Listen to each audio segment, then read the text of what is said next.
End of the day, two more sessions. I think this is one of the more interesting topics that, is not really DePIN and AI focused, but, orthogonal ancillary to that. We're going to be talking about regulation, at a time when there's a new administration.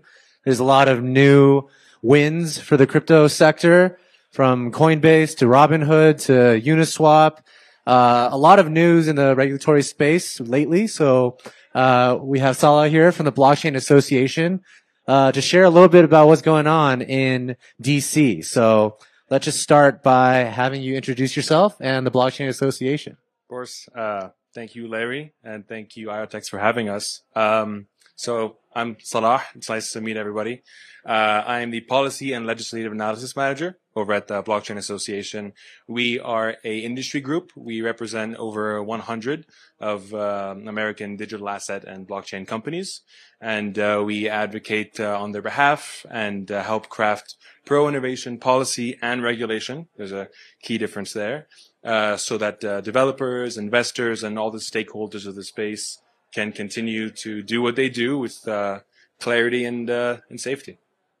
Yeah, some of the largest companies in crypto are members of the Blockchain Association, including all the major exchanges. Coinbase, Uniswap just joined. So a lot of the victories that you see celebrated on Twitter, largely due to the efforts of the Blockchain Association. So we'll dive into a lot more of that. But let's just start with one thing you said. There's a difference between regulation and policy. For those that aren't deep into what's going on in DC, what is that difference? Yeah, they're pretty similar, but it's essential to consider them. I'll start with the policy. Policy is the law, right? So Congress puts out the policy. That's when they pass a bill. They establish legal frameworks.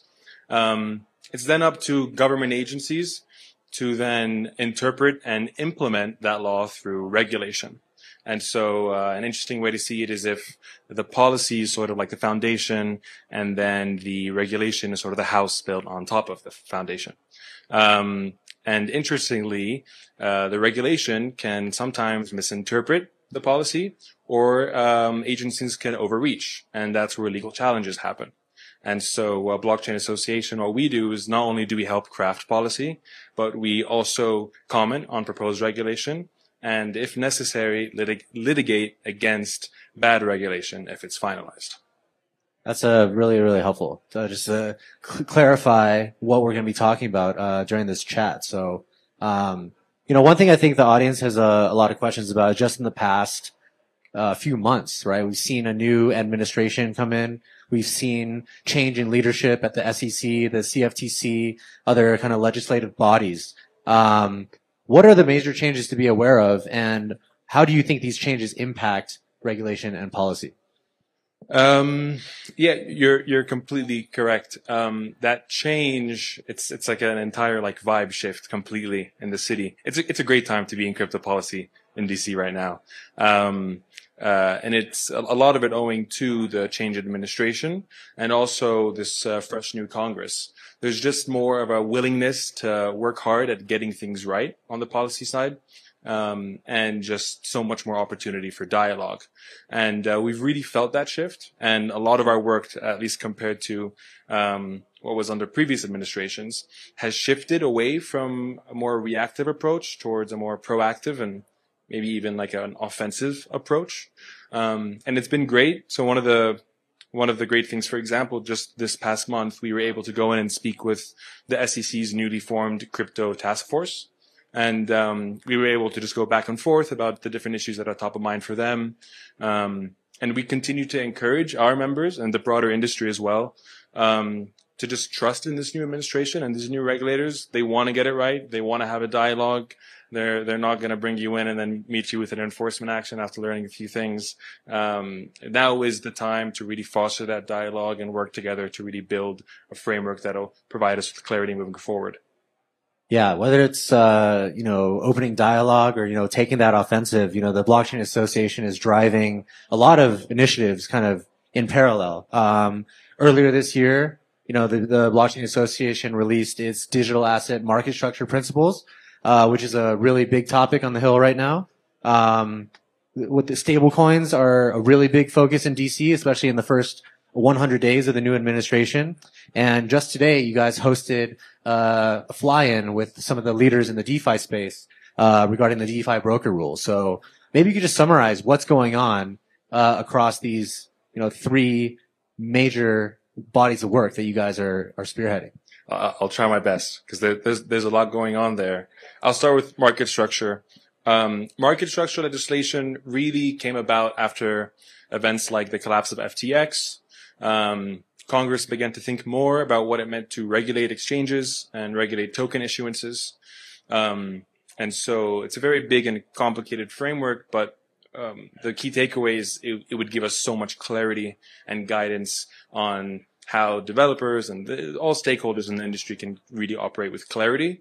And so what we've done at Blockchain Association is we took a couple of months, met with every single one of our members nearly, and put together a set of consensus principles, 12 positions that we all agreed on.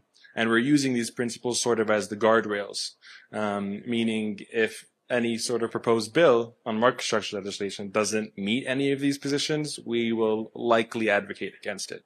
And so we've gotten a lot of positive reactions. For example, one of the principles was scoping in specifically financial activity and scoping out DeFi and DePIN and all sorts of blockchain infrastructure, whether it's hardware or software. And we've already seen a sort of acceptance of that principle in different conversations with policymakers, and we're looking forward to getting into that more this year. But for now, the biggest priority is definitely stablecoins. It's top of mind. It's also a lot closer to the finish line. There are two big proposals right now, although there are a few others. They're looking to provide clarity on what sorts of assets are acceptable as reserves for centralized stablecoins, who should supervise issuers, consumer protection provisions. We think it's pretty close. Also, those two big bills are named the Stable Act and the Genius Act. And we think just by the name alone, it could get across the president's desk, since President Trump did refer to himself as a stable genius a few times over the past few years. Strategic. We're hoping that's the case. And then finally, yeah, you mentioned it, the IRS broker rule. That's huge. That rule was issued by the IRS just a few months ago, or finalized. It would have required DeFi protocols and wallet providers to collect personal data from their users and issue them tax forms, which I feel like everybody here knows is completely unworkable for DeFi and also a huge privacy concern. So our allies in Congress actually are trying to pass a CRA resolution, which would have pulled back and nuked that rule. And yeah, today we had a huge delegation from our DeFi working group, our custody working group, tax working group. They met with nearly 50 congressional offices, educating and advocating on passing that CRA resolution and trying to kill that rule. So it's been a lot going on in DC, but we're on top of it. Amazing. Yeah, this market structure thing is a huge priority, and it kind of includes a lot of implications for layer ones, layer twos, DePIN projects, AI projects, everything across the board. But, there's a lot of niche regulations and policies that also have to be constructed, which is why you guys have created the concept of member-led working groups. So 23 new working groups, including layer ones, layer twos, cybersecurity, and much more. IoTeX is the co-chair of the DePIN working group, and very proud to contribute to that. But, why are the working groups important, and what can we expect out of them this year? Yeah, I mean, I could ask you the same question, but I'll give my 2 cents first. I think one of the main barriers we found to policymaking in this space was definitely finding that sort of consensus for the industry.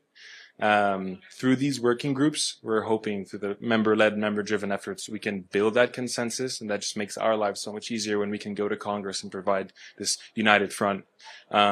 And so I know, for example, the DePIN working group has their quarter one call next week, and I know they're setting their agenda, and Larry is our co-chair along with, I believe, Jacob Hampel from Filecoin Foundation. If you guys want to give us a little sneak peek about what the plan is for the working group, we'd love to hear it. Yeah, this year, IoTeX was at the Policy Summit in December, hosted by the Blockchain Association, and we got to meet some of the members of the General Blockchain Association as well as the DePIN working group.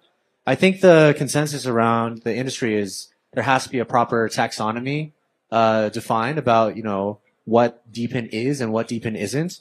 Not necessarily saying we have to debate these to the end of the world, just asking the membership, like, is Bitcoin a DePIN would make people's hair light on fire, right? Because it's like a lot of strong implications. But understanding what the taxonomy is, like, what is a virtual network? What is a physical network? Having these things defined, not in law, but maybe as policy, is really important to then understand how different types of DePINs or different types of crypto projects are treated under different types of regulations, right? So having some widespread discussion about the taxonomy of the DePIN industry, virtual networks versus physical networks is really important. I think the other main priority for this year is just a lot of education. One thing that came across talking to a lot of politicians during the policy summit is that DePIN is seen by policymakers and politicians as a great use case for why blockchains can be helpful to their constituents, right? It's not just about how do we make token prices go up, but these really have really serious implications for improving the lives of everyday people, which is the role of a lot of the politicians out there. So we're going to be asking the membership to contribute the use cases, the benefits to their constituents, try to just use this as a pack to educate the Hill and Washington, D.C. so they can be more informed about why DePIN should be taken seriously as a use case in the blockchain sector. So, yeah. And that's exactly it. Although the willingness is increasing, as much as some policymakers are willing, that education still needs to happen. And there are these big existential questions that do still need to be answered in regards to blockchain tech, DePIN tech, and their intersection with policy.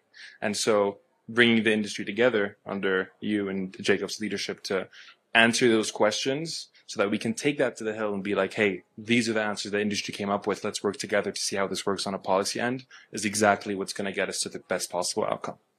Yeah, the details matter, right? So I think we're looking forward to working with the entire membership to, evangelize for DePIN on the Hill. And I see a lot of projects in the room right now and probably a lot watching on the live stream that have real benefits to constituents that we don't have to fluff up. It's just being objective about the facts. So maybe that's a good way to end right now, is just about for people that are listening and want to get involved more in the regulatory landscape for US and for DePIN.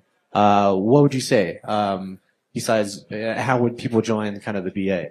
Yeah, the first thing I'll say is join the Blockchain Association if you can. It's the perfect opportunity to contribute to these working groups and collaborate with your fellow industry participants, craft policy, get into the room with policy makers.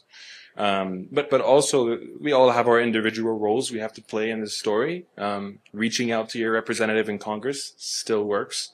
Being vocal on social media. I cannot understate how sincerely policymakers, like the congressional staffers, consider all these different posts on X. They're seeing it all. If you guys think you're not being loud enough, don't worry. If anything, be louder. It's fine because it's helpful for them and they love it. So there's a few senators with the laser eyes right now. So definitely. Awesome. I think that's it for today. Let's thank Salah and the Blockchain Association for joining us, and a lot more to come later this year. Thank you, IoTeX. This was great. Thanks, I appreciate it. No, I appreciate you.